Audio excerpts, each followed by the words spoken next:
10 weeks or so ago, I did a presentation on partnerships, and we talked about the importance of partnerships. And sometimes we don't get to go quite as deep as I'd like to go because we're limited on time. And that's one of the things that Austin and I would like to get feedback from you guys. If there's things that we've talked about that you guys really want to go, I did a presentation about the value ladder, marketing funnels, and some people said, I want to learn all about that, but that was like and Austin's like, Ben, you just did 3 presentations in one. You need to calm down. So if there's things that we talked about that you guys want to do again, that's fine. A lot of people have questions on the Performa piece. We've talked about maybe we want to do a one-off Performa class, or everybody work on the Performa together in one class, but making sure everybody's prepared with their numbers before they get here, so we really get something out of it and can answer all those questions, because a lot of them are the same. Andy's got a question. I asked him to hold off to the Q&A because it's the same question I get from almost everybody when they're building these things. So getting the most from your partnerships. We talked about partnerships. I've heard some successes over the last 3 or 4 months from different people where they're starting to think bigger about how do I go find a partner I can connect with that can connect me to a stream of business.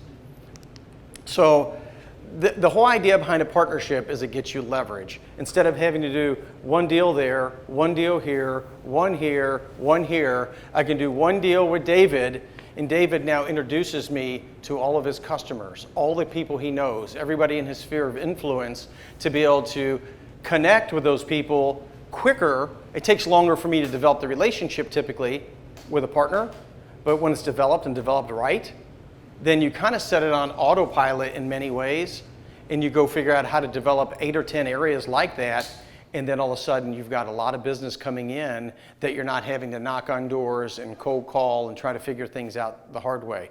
You can think of technology as leverage. You could think of Facebook marketing as leverage. That I go out and I put together the campaigns, I set it loose, I spend my money, and it's sending in leads on a monthly basis. That's an example of a partnership. But the partnerships I'm going to talk about today are more about partnerships with people that have other businesses that are connecting or important to your business. Think in terms of people that have the same customer that you have, and that they're not competing with you. So that's kind of the basis there. So when you create a partnership, you'll continue that stream of business with less effort as you build those. So I want to give you a quick example of the last company that I'd had. The company I sold in 2017, at the end of 17, was Community Buying Group. We built out 300 partnerships across the United States. Those are 300 affiliates. So think of an affiliate network partnerships. Some of them, they had different terms and contracts between all of those. And it took a while to get that going. It took almost 2 years before I really started to figure out how to build that and get that going. But once that got going, for the next 4 years, it created 10,000 members in that network. So of the 15,000 plus members we had in that network, customers, we had members, our members were our customers, 60% plus of that came from a partnership channel. So you think about what that looks like. Those people, once we had the partner in, they kept introducing us to people that they knew and saying, you need to go over here and check out this. And we were just slowly bringing in a couple leads, 3 or 4 leads from each of those a month. And after we added 5 and 10 and 30 and 50 and 100, then you can imagine what that number looked like towards the end, where we were having 400 or 500 leads a month coming in just from those without doing anything else. We had a very sophisticated system to track all that and understand it, and I know that's an extreme example, but boil that all the way down to a handful of 5 really strong partners that are sending you 3 or 4 deals, 3 or 4 customers, 3 or 4 introductions a month. That could be a significant amount of business. We were getting paid off what those members spent, so that 10,000 members represented $60 million in spending, which we were getting a percentage of. And in that business model, because it was a reoccurring business nature, that when you came into the system and you spent this year, 92% of the people that were in the system spent the same amount the next year, give or take a little bit. So now I got you in here, and this is where we talked in a different lesson about you need to think about building your businesses to have leverage for residual business that people will do with you month to month without you having to ask for it, add-on products, but then building out your channels. So there's 2 different types of partnerships. Think front of the house, back of the house, front door, back door. Business development, that's sales. That's me finding people that are sending me customers that are buying from me. So that's the obvious one. The other one is on the other side of the house. When we talked about zone of genius and we talked about the things that you're really good at and the things that you're good at but you don't like and the things that you're really bad at that you don't like, those are areas that you may be able to outsource things, functionality to other people. People that do it really good, right? And when you can get over the fear of handing that to somebody else on the back end because they're responsible for your business, or get off that I don't want to pay them, and you can realize that by me working on it, I'm making less money versus giving to somebody else that's really good at it, can do it. So that's outsourcing, give you leverage on the backside of your business when you can send things out and not have to deal with them, and you're creating a partner. Now, the best that you could do is to be sending something to somebody else that has a reciprocating nature on your front door. I send you customers and you're a construction company to do rehab, and you're sending me all the people you're doing construction work for to me because I sell insurance for renovation of properties. That's a great reciprocating relationship that I keep sending customers to Lisa, she's sending them to me, and we're getting leverage from each other's networks and business, right? So you get the front and the back. So this doesn't happen through an email. This is not I'm going to drop people into a list, send one email, and it's done. This gets very personable. You've got to connect to people. They've got to know that you're there. It's going to take nurturing. So we talk in terms of there's ways to nurture, and you can hack technology in some ways to nurture things by having an email campaign that touches somebody once a month for 6 months. At least they're seeing your name. Maybe using something like Slide Dial to be able to record and drop a message into the voicemail so they at least hear your company name, they know you called, and you didn't have to call 600 customers. But it also takes some nurturing from a relationship standpoint to pick up the phone and call someone or reach out to somebody for no reason, but yet just to make sure the relationship's good or that you're talking to them, or stopping into a job site, Andy, for out of nowhere and dropping off some swag, or seeing somebody, contacting one of your customers, Tricia, that you haven't talked to in a while, just to see how it's going. Oh, it's going great. I don't need anything, but you know what? I did talk to somebody that needed, you should call XYZ because I think that they need some web services or their Facebook stuff done. So it takes time and an investment. That investment up front will get you, I don't want to say 10x because we don't like to say 10x, but we'll say 3x, 5x, 20x, something on the back end for, well, it can be 20x. Yes, there's home run relationships that you hit. So I had a relationship with a company that did insurance. All they did was insure people that were real estate investors. My network was real estate investors. We brought them on as a supplier, somebody that we talked to all of our customers about their insurance. They handed us a list of 3,000 customers, and they sent our stuff out to those customers on our behalf and kept doing it because we were pushing their product, and it was really synergistic because it was the same industry and we didn't compete with each other. So when we talk about finding people that are looking for the same customers, Bill, I don't know who that would be for you, but there's got to be people out there. Maybe it's somebody that sells insurance to restaurants, that has a relationship with a bunch of restaurants, and that you're able to go to them and talk to them about partnering with them in some way. Maybe you're saying, I'll give you some money mailer, give me some introductions. So now it's costing you $500 a month, $6,000 a year, but they're feeding you a list of relationships and people they're talking to. Yeah, we just insured a new restaurant over here and I told them about, they're expecting your call, right? So you can do this in any industry. And so the last piece is when you have this relationship, the partnerships have to have proof. Meaning, it's not a good partnership if it doesn't work. If you're not getting any business from me and I'm not getting any from you, and we both say, this relationship sucks. I never get anything from Rando, right? So I never get anything from Randy. Well, we probably haven't put some criteria around that. What's this going to look like? How are we measuring success? Did we nurture it? Did we set it up? Does he have the right marketing materials? What have we done to spend the time and the investment up front to make sure that the relationship is going to be successful? So the other things that partnerships have to be they have to be irresistible. So When I say that you think about partners that you want to go after, find a partner that you can bring something to the table for them that they cannot say no. This is all about them. At this point, this is not about you. This is about them, what you can do for them, how you can make them look great, how you can give them customers, how you can introduce them to people, what can you do for them. And when you do that and you focus on that, it'll just come naturally that, well, we've got these customers, or we can do this, or we can do that. So if I gave you 5 deals, would you ever send anybody to me? Yeah, would I have gained your trust? Right? You're like, this is amazing, right? So go out of your way to make sure what you're doing for those partners versus just, give me some leads, give me some leads, give me some leads, right? That you're doing something for them. That's about focusing on what is in it for them. The other thing is it requires follow-up. When you have these partners and things are going great and they're sending you leads and they're sending you things, that is not the time to not be sending them some cookies, to be going by and seeing them, to calling them when things are. Only time I ever talk to you is when it's wrong, Randy. Something screwed up is the only time you ever call me. Why is that? Why is that, right? Versus if he has contacted me off and on, every 3 to 4 weeks, I hear from him, he stops by, he does something for me, and it can be a simple text message. Hey man, just think about you, make sure everything's okay, just want to make sure things are great, we're taking care of you. It goes really, really far to do that. So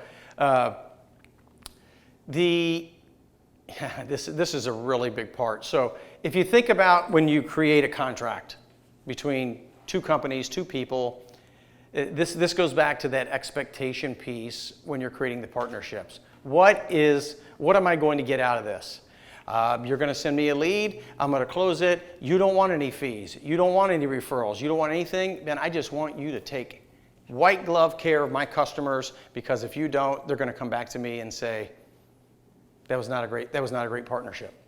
That's as good as it gets, right? You don't have to give any money. The next piece. So, but what does that mean?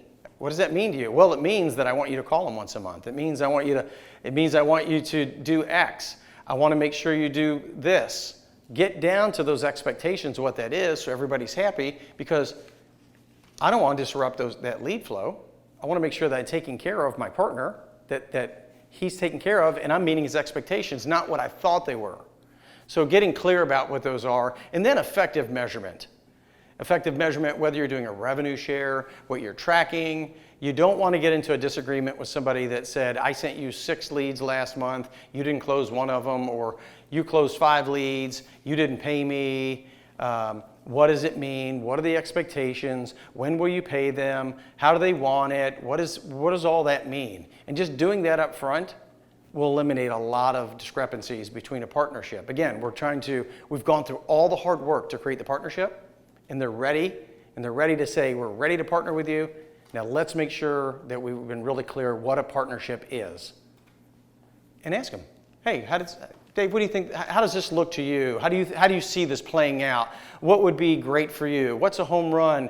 What feels good to you? Walk me through how you would vision this thing looking. What's perfect? What does it look like? He may say, Ben, I don't even care.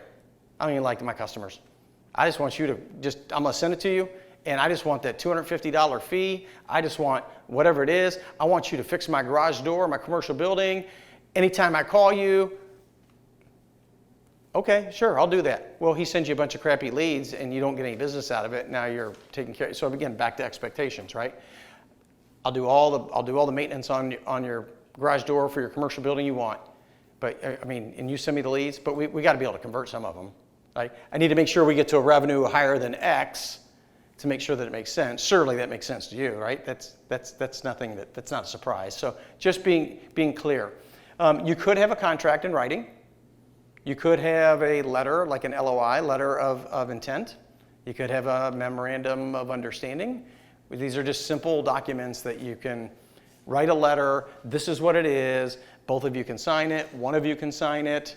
The more that you can formalize it, the more bought in these partnerships are. But don't make it so complicated that they just want to send you leads and you don't want to scare them off. But just think about your business. If you could create 10 channels over the next 60 days of partnerships, how that could change your business. That's a significant number. So let's peel it back. What if you could do 3? What if you could just do 3 partnerships there? So this is the part on the business development piece. The kind of the fears and the concerns with these partnerships. Crappy leads because they're not qualified or they don't understand what you want, which sometimes it's a matter of, I don't want all your leads. I just want people that are over X amount. That's my, I don't want anybody except for somebody that wants to spend $5K or more on a website. Well, I wouldn't know what that is. Well, okay, then let's say that I wouldn't want to do a website for anybody that didn't have a revenue of $300,000 or 5 or more employees. That could put me in the right wheelhouse. I'm just making things up, but everybody would have an idea on what that looks like. And the other piece is don't lose sight of what your time's worth, where your zone of genius is, what you're really good at. We can all do anything that we want in our business. It's just a matter of how effective we are and really what the opportunity costs are for us to do it versus me to pay somebody else to do that so then I can go over here. I pay Randy to go over here, or I get an intern to do something, or I get somebody that's a virtual assistant, or I find a partner that goes and does it. And yes, I could have done it for less, and I didn't want to spend $1,000 on that. But when I freed up that 10 hours of time this month, I developed 2 more partnerships, which brought me in 100 deals over the next 2 years. I did this. Oh, that's my mom. Hang on. That's your time. Oh, take it. Mom, you better take it. Go to speakerphone. Hey, Mom, I'm busy. Sorry. Ooh, violation of the rule. No, that's okay. She'll understand. Okay, call me back. What are you doing? No, Mom, I'm busy. I'm busy. All right, so training and expectations is a big part of once you kind of get to the point of being really clear on what it is you want to do. So when we talked about 3, it's a little bit, I guess it's a lot bigger there. It's very small. We're going to break up into partners. 2, 4, 6, 8, 10, perfect. And here's what we're going to do. You're going to write down, so let's take you 2 right now. You're going to write down 3 industries that you think are good for your business, and you're going to write down 3 industries that you think are good for Bill's. And Bill's going to do the same thing for his own and for you. So that's what that second bullet is. 3 industry partners that make the most sense for your business, and then whoever your partner is in the exercise for their business. Then you're going to discuss it with each other and go through those. Then after that, once you figure out the 3 of the 6 that you had, the 3 you created and the 3 your partner created, you're going to take 3 of those. You can take 6 if you want, if you have time, and you're going to put the contact or the person or the company name that you're going to try to target on that. So if you're picking an industry, then you're going to say, I want to pick this industry, I want to pick this company, I'm going to contact Joe here, and then you're going to put a time limit on it on when it's going to be before you contact them. Right? That's on the business development side. Then we're going to flip over and we're going to do the ops or the maintenance side. So you're going to think about your business and your partner's business, and we're going to flip partners at that point. So we're changing partners at that point. You're going to think about your business and then the person you're standing across from business, 3 areas that they may be able to help in their business by industry and do the same thing. We're going to break it down to pick that company. Now, on the operational side, it may be a little tougher, but at least get you thinking about where you're spending your time, where you can leverage other people's services, products, so then you can. Now, if your zone of genius is doing all the operational stuff and you suck at business development, then this maintenance and operations piece might be business development relationships, right? It's the other side of the house. I know the top one is business development, but that may be the place that you need the most help. Okay? You can share as many. Oh, thank you, Ben. Just as long as you don't take too long. Okay, I'll try not to. So one thing Ben just kind of went over really, really quick towards the end of his slides there was slowing down and training people to be a strategic partner with you is really, really key. What I have found that most of the time when strategic partnerships don't work out well is when we, as the one helping orchestrate it, don't slow down enough and really prep and train each other on how this is going to look and how it's going to work. Okay, so like for example, Pat, are we cool to talk about your? Okay, so he's got they're bathtubs, right, for elderly people that want to age in place at home, right? So he's got these really amazing bathtubs that are life-changing for people. And so let's say he's working with a contractor to create a relationship to where he's got this awesome product, he needs an installer. These are installers who are also going into homes, and they're selling people these toilets. Well, when they sit down together, and it's deeper than, well, you refer to me and I'll refer to you. Oh, great, that's awesome, we'll make a bunch of money. It's like, okay, here's exactly how our process works. Here's the type of sales pieces that help convert in those conversations. Here's what they need to hear to trust us. Here's what they need to know about our track record. Here's where insurance comes into play. And so a lot of times our partnerships don't work well because we don't slow down enough and train the people that we want to have these relationships with. Because when we do, the messaging gets really clear, and then we convert a lot easier when we're referring to each other and bringing each other in. But it's really important to slow down and be thorough with that process because it's easy to assume that everyone kind of gets it, right? Which I would say I'm totally guilty of doing in my own businesses. Not slowing down enough to training new employees or people what the expectations are, what the scripts are, what it looks like. It's the same idea. Yeah. And then they don't do as well as I think that they could or should. And is that on me or is that on them? Yeah. Right. So the second piece is, so when you look at the partnerships you can create in the operations side of your business, just to make sure everyone is clear, there's VAs in the United States, all over the world. So virtual assistant. So I've got a virtual assistant that is in the Philippines. Her name is Ness. She's amazing. She only charges me $5 an hour. Now I said, I can't pay any human being $5 an hour. I just can't do that. And she's like, oh, well, by the time it translates through your economy to mine, it's like $16.50 an hour. So that's like really amazing money for me. So and I was like, well, okay, sure. And I can literally email her anytime, doesn't matter what it is. I'll say, hey, Ness, and I'll just have a garbled sentence of, can you go to this website, take all the names and emails, put it in Excel, and send it to me in a week, and help me write a script, blah, blah, blah, blah. And she does it. She's amazing. So when you think about who are these partners out there that you can refer a lot of your day-to-day stuff to, that is her zone of genius, is being a support role for people just like you.